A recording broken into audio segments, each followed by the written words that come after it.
Ticket কাটবো তৎকাল ticket. তবে এমন কপাল আমার, মানে এখন এমার্জেন্সি টিকিটটা লাগবে। এদিকে আমি 6 জনের পরে, মানে আমাদের 2টো টিকিট আছে এসির টিকিট। তো এখন দেখো আজকে হচ্ছে কটা, আজকে তারিখ হচ্ছে 2 তারিখ।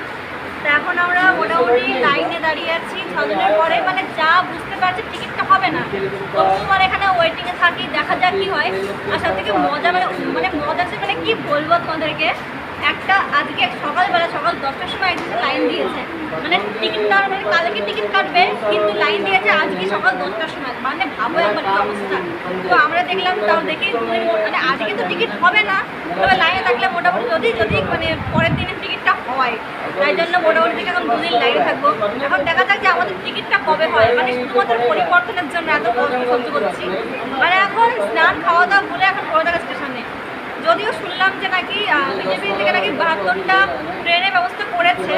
তো এখন দেখা যাক, তো যতটা আগে হবে ততটাই ভালো। তো দেখি টিকিটটা কবে হয়, আর টিকিটটা হয়ে গেলে অবশ্যই তোমাদেরকে জানাবো।